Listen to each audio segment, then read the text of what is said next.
World patient safety day मनाया जाता है WHO की तरफ से। ये दुनिया भर में मनाया जाता है और पेशेंट्स के हवाले से आम तासुर ये दिया जाता है कि डॉक्टर्स तो पेशेंट्स का ख्याल ही रखते हैं। तो फिर world safety day, world patient safety day मनाने का क्या मकसद है और ये दिन क्यों मनाया जाता है? इससे कौन कौन सी चीज़ें ऐसी हैं जिसकी तरफ ध्यान दिलाया जाता है डॉक्टर्स की जानिब से?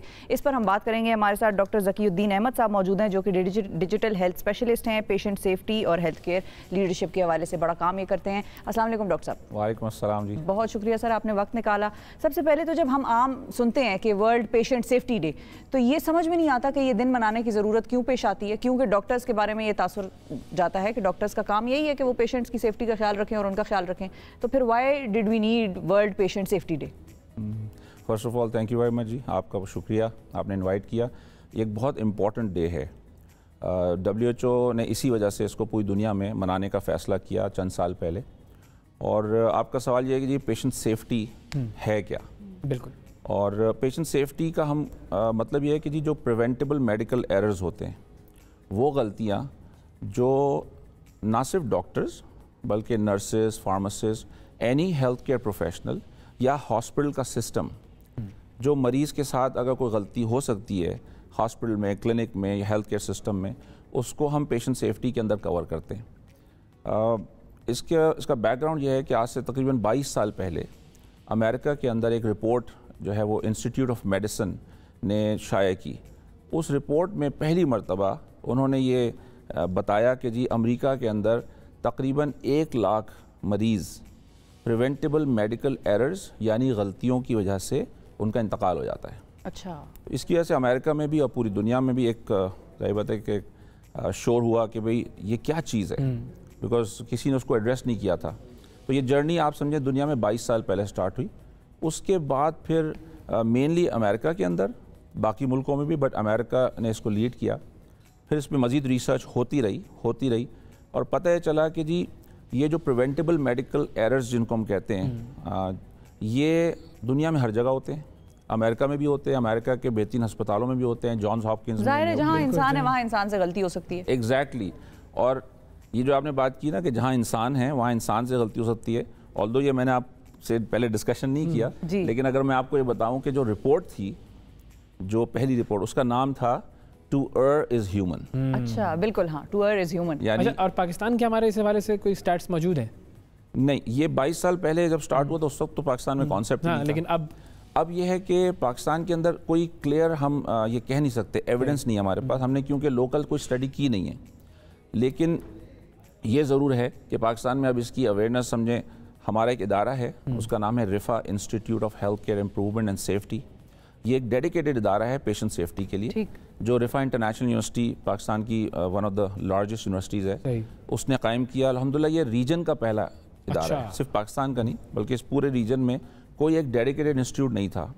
तो अल्हम्दुलिल्लाह हमने पाकिस्तान में लीड ली इस रीजन में, और इसका सिर्फ एक काम है कि पेशेंट सेफ्टी और क्वालिटी हेल्थ केयर के बारे में कॉन्वर्सेशंस हों, लोगों को आगही हो।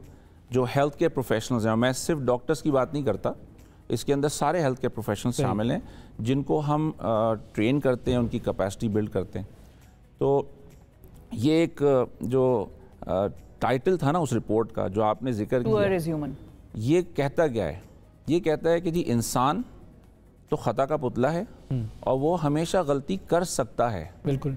तो फिर ये मेडिकल एरर्स को कैसे प्रिवेंट करें? सही है। जो की है इसकी वो ये है कि जी इंसानों को यानी डॉक्टर्स, नर्सेज को तो हम ट्रेन करें, लेकिन सिस्टम्स इंप्रूव करें। अच्छा, अब थोड़ा सा इस पे भी आएंगे कि करने का काम क्या है, कि वो सिस्टम्स कैसे इंप्रूव हो सकते हैं, डॉक्टर्स और पेशेंट्स की ट्रेनिंग कैसे हो सकती है। लेकिन वो जो प्रिवेंटेबल एरर्स हैं वो नॉर्मली क्या क्या होते हैं, किस किस तरह की गलतियाँ हो जाती हैं सिस्टम से जिसकी वजह से मरीज़ जो है उसकी सेफ्टी मुतासर होती है? जी बिल्कुल। वैसे तो देखें बड़ा कॉमन है ये, मेरा ख्याल है कि अगर हम अपनी निजी जो गुफ्तगू होती है, और हम सब मरीज़ हैं, यानी डॉक्टर भी मरीज़ है, डॉक्टर के घर वाले भी मरीज़ हैं, ठीक है ना, हम सब किसी ना किसी वक्त अस्पताल से या डॉक्टर के थ्रू गुजरे हैं।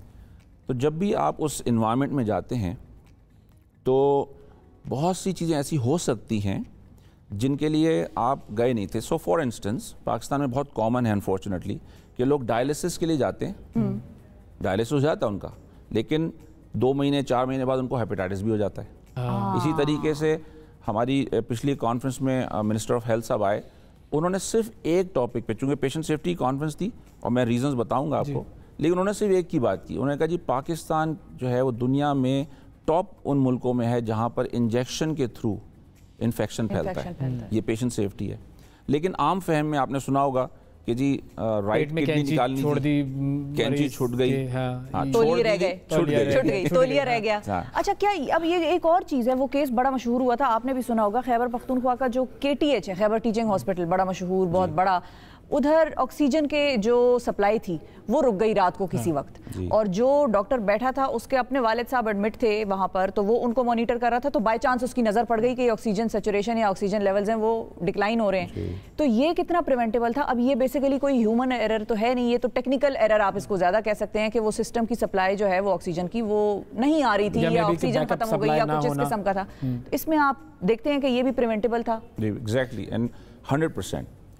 जो मैंने एक बात कही कि जी ये जो कहानी है या ये जो एक कॉन्वर्सेशन है वो स्टार्ट तो इससे हुई थी कि जी टू अर्न इज ह्यूमन, लेकिन फिर उसकी दूसरी रिपोर्ट आई, उसके अंदर उन्होंने लिखा जी क्रॉसिंग द क्वालिटी कैज़म, किस तरह हम क्वालिटी के इस मसले को और हल करके आगे बढ़ सकते हैं। तो तय ये हुआ कि इंसान तो गलती कर सकता है, लेकिन अगर हम सिस्टम्स पे फोकस करें तो सिस्टम्स को इम्प्रूव करते रहें। उसके लिए ज़रूरी है कि जब भी कोई गलती हो वो गलती जो है वो सामने आए। सही है। जब गलती सामने आती है तो फिर हम उसका रूट कॉज एनालिसिस करते हैं। बिल्कुल। जो आपने एग्जांपल दिया या इस तरह के सैकड़ों हज़ारों एग्जांपल्स हैं, जब तक वो सामने आएंगे नहीं हमें पता नहीं चलेगा वो रिपीट होंगे खुदा ना खास्ता। तो वो जो उस एग्जांपल के अंदर देखा ही जाता है कि जो क्वालिटी डिपार्टमेंट है या क्वालिटी के जो लोग हैं, मैनेजर्स हैं या डायरेक्टर्स हैं वहाँ पर, वो ये देखते हैं कि ओके फाइन, एक इंसिडेंट हुआ, अब उसकी रूट कॉज एनालिसिस करें। तो कहीं ना कहीं सिस्टम में फ्लॉ नज़र आ जाता है उनको, वो गैप एनालिसिस करते हैं, फिर वो उससे जो है वो सबक सीख लेते हैं और उसको नोट करते हैं कि जी अब आइंदा नहीं होगा। तो जैसे जैसे इंसिडेंट्स होते रहें, वो रिपोर्ट होते रहें, तो जो क्वालिटी के लोग हैं हॉस्पिटल्स के अंदर वो रूट कॉज एनालिसिस करके इन्वेस्टिगेटर्स होते हैं, इम्प्रूव कर सकेंगे, उसको इम्प्रूव कर। अच्छा, क्या इसमें ये चीज़ भी आती है कि जिस तरीके से हम देखते हैं कि डॉक्टर्स जो हैं वो मुख्तलिफ गलत मेडिसिन जो है वो रेफ़र कर देते हैं, या फार्मास्यूटिकल कंपनीज जो हैं वो डॉक्टर्स को इन्फ्लुएंस करती हैं, उनके इन्फ्लुएंस में आके मेडिसिन रेफ़र की जा रही होती हैं, या मुख्तलिफ हज़ारों तरीके के टेस्ट करवाए जा रहे होते हैं, क्योंकि वो एक पूरा एक बिजनेस चेन बनी हुई है कि एक मरीज़ आया है तो अब उसके साथ ये जगह हैं जहाँ से हम पैसे ले सकते हैं। So hospitals as a business mechanism बहुत सारे वर्क कर रहे होते हैं, तो इन चीज़ों को भी रोकना जो है ये भी पेशेंट सेफ्टी में ही आता है। जी, सो आपने 2-3 इससे लोडेड क्वेश्चन और स्टेटमेंट है, तो मैं कोशिश करूंगा कि कम से कम वक्त में जो है वो उसको जवाब दे सकूं, वरना तो शायद घंटे लग जाएं, क्योंकि बहुत ही बड़ा मसला है और बहुत सेंसिटिव है। क्योंकि हेल्थ केयर देखें वो डोमेन है, कोई दुनिया का डोमेन ऐसा नहीं है जो हर शख्स को मल्टीपल टाइम्स उसकी ज़रूरत होती है। बिल्कुल। तो जो आपका सवाल है उसके पीछे एक नेक्सस है, पूरी दुनिया में ये फिजिशियन फार्मा नेक्सस था, अभी भी है। वेस्ट के अंदर या अमेरिका में जो है वो एक सनशाइन एक्ट आ गया जिसकी वजह से अब फार्मास्यूटिकल कंपनी जो है बहुत पाबंद हो गई। पाकिस्तान में अभी तक कोई बहुत फ़ाल समझें उसका कोई तरीक़ा नहीं है। कुछ फार्मा कंपनीज हैं जो ख़ुद से अब एथिकल प्रैक्टिसेस कर रही हैं, लेकिन बहुत सारी फार्मा कंपनीज ऐसी हैं जो इन्फ्लुएंस करती हैं डॉक्टर्स को, डॉक्टर्स अनफॉर्चुनेटली इन्फ्लुएंस हो जाते हैं। ये हकीकत है कि दवाइयों के साइड इफ़ेक्ट्स होते हैं, और ये भी हकीकत है कि कुछ दवाइयाँ रिएक्शंस होती हैं, कुछ दवाइयाँ एक दूसरे से हम कहते हैं इंटरैक्ट करती हैं। यानी अगर आप फ़र्ज़ करें आपको ब्लड प्रेशर है और मैं अगर आपको डॉक्टर हूँ और 4 दवाइयाँ लिखूँ, तो मुमकिन है कि कोई एक दूसरी वाली दवाई से इंटरैक्ट करे जिसको मुझे नहीं देना चाहिए। बिल्कुल सही। सो एनीथिंग, और मैं ये बार बार रिपीट कर रहा हूँ कि सिर्फ डॉक्टर नहीं, अनफॉर्चुनेटली होता क्या है कि आप देखें ज़्यादातर वक्त जो मरीज़ के साथ अस्पताल में कौन गुजारता है? नर्स गुजारती है। तो नर्सेस बहुत इंपॉर्टेंट स्टेक होल्डर हैं इस पूरी कॉन्वर्सेशन में। हम नर्सेस को ना ट्रेन करते हैं उनको, और इनको इग्नोर करते हैं, जिम्मेदारी उन पर डाल देते हैं। तो अब होता ये कि एक टर्म है जिसको हम कहते हैं LASA, look alike sound alike. Look alike sound alike दवाइयाँ होती हैं। एक दवाई है जिसका नाम है, जैसे मैं आपकी आम अस्पताल में कहता हूँ जी एजी, और मैं डॉक्टर हूँ, जल्दी मैंने कह दिया इसको टेजी दे दो, मैंने टेजी कहा था, नर्स एजी समझी, अब वो गलती है। तो इसका तरीका में ऐसी तैसी हो गई, ऐसी तैसी हो गई। अच्छा, आप नोट करें कि ये जो बहुत मशहूर चीज़ है ना, जो बचपन से हम सुन रहे हैं कि जी वो फलाने मामू थे, उनकी सीधे हाथ की किडनी निकालनी थी, उल्टी हाथ की निकाल दी, या आयशा का जो है वो ऑपरेशन अपेंडिक्स का करना था और वो कोलिसिस्टाइटिस उनकी जो है वो दूसरी कोई चीज़ निकाल दी। उसके लिए फिर दुनिया ने जब इस पे सिस्टम्स पे काम किया तो एक तरीका होता है टाइम आउट। पहले होता था सर्जन आता था जल्दी में, चले भाई शुरू करें, आयशा को लिटाएं और सर्जरी। अब ये होता है कि everyone stops and there is a check list, बाकायदा देखते हैं, बिल्कुल ठीक है। इससे क्या हुआ कि इससे बहुत बेहतरी आ गई। गलत नाम का पेशेंट, हाँ, गलत जगह, यानी राइट गलत ऑपरेशन करना है, लेफ्ट नहीं करूंगा मैं पूछूंगा, मरीज से पूछूंगा, अस्सलाम वालेकुम, आपको दर्द, हाँ जी, आपके सीधे हाथ की है ना, नहीं डॉक्टर साहब मैं तो उल्टे हाथ का है, तो वो डबल चेक फौरन वो एक इससे बेहतर हो जाएगी। तो सिस्टम इंप्रूवमेंट इज रिक्वायर्ड। इसके अलावा सिस्टम में कितना और इम्प्रूवमेंट की आपको लगता है गुंजाइश है फाइनली? क्योंकि एक चीज़ मैं ये भी पूछना चाह रही थी आपसे कि टाइमिंग होती है डॉक्टर्स की, एक डॉक्टर दिन में बैठ के 15 पेशेंट देखता है 8 घंटे के स्पैन में, तो वो आराम से उसका ध्यान हर पेशेंट पे चला जाएगा। एक डॉक्टर है जो 8 घंटे में 50 पेशेंट देख रहा है, फैक्ट्री है वो, अब उसके पास जो आ रहा है 5 मिनट में क्या है तकलीफ ये दवाई इसको दे दो, तो वो भी उसका ध्यान नहीं है। और ये प्रैक्टिस पाकिस्तान में सिर्फ नहीं है, दुनिया भर में है कि वहाँ पर ओवर नाइट शिफ्ट्स चल रही होती हैं डॉक्टर्स की, वो डॉक्टर नींद में है और उसको वो कैनूला लगा रहा है। और तो इस पे भी कोई मैकेनिज्म होना चाहिए कि उनकी शिफ्ट को मुतय्यन किया जाए कि भाई एक आदमी जितना कर सकता है उतना ही कराएं उससे। जी बिल्कुल, देखें ये जहन में रखें कि हेल्थ केयर, जैसे मैंने पहले कहा, is not like any other area.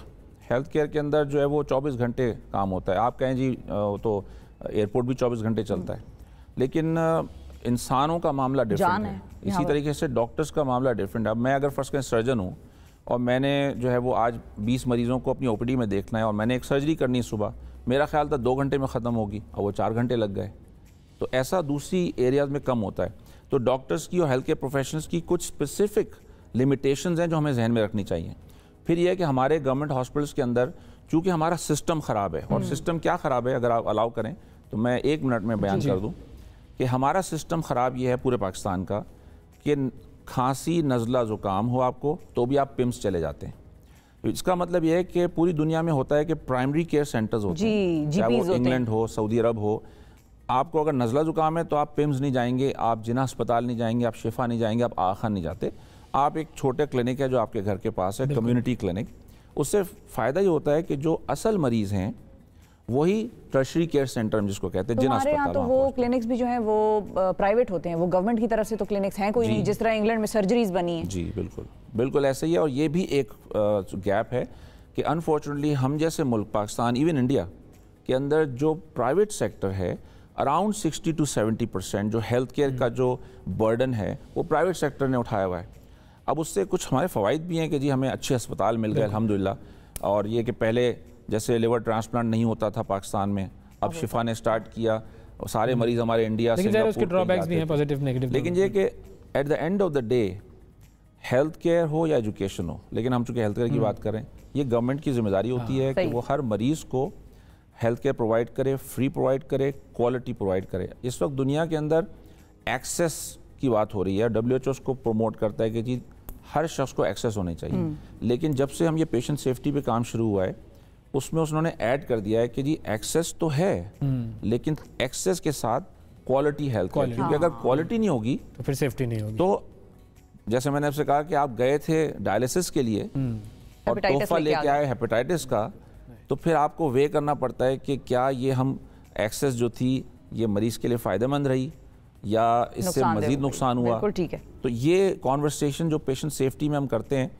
इसमें अभी तो हम इस फेज़ में है कि पाकिस्तान में अवेयरनेस क्रिएट कर रहे हैं अमंगस्ट हेल्थ केयर प्रोफेशनल्स। अभी अनफॉर्चुनेटली ये फर्स्ट आवाम तक नहीं पहुंचा, आवाम से ज़्यादा हेल्थ केयर प्रोफेशनल्स। बिल्कुल सही है। एक कॉन्सेप्ट अगर आप मुझे इजाज़त दें तो मैं इसका जिक्र कर दूं जल्दी से। जो सेकंड रिपोर्ट आई जो टुवर्ड्स ह्यूमन के बाद, उसमें उसने एक फंडामेंटल एक बयान किया जो जिसने दुनिया में हेल्थ केयर को चेंज किया, वो था पेशेंट सेंट्रिक हेल्थ केयर। और उन्होंने कहा कि जी जब तक हेल्थ केयर, चाहे आप हेल्थ केयर में जितने पैसे खर्च करने कर दें, जब तक आप हेल्थ केयर को पेशेंट सेंट्रिक नहीं करेंगे आपके आउटकम्स बेहतर नहीं होंगे। इसका मतलब है कि मरीज को हमें सेंटर में रखना। बिल्कुल सही, वो सबसे इंपॉर्टेंट चीज़ है। बहुत शुक्रिया अदा करेंगे डॉक्टर ज़कीउद्दीन अहमद साहब, आपने वक्त निकाला, पेशेंट सेफ्टी डे के हवाले से हमें बहुत अच्छी आगाही दी।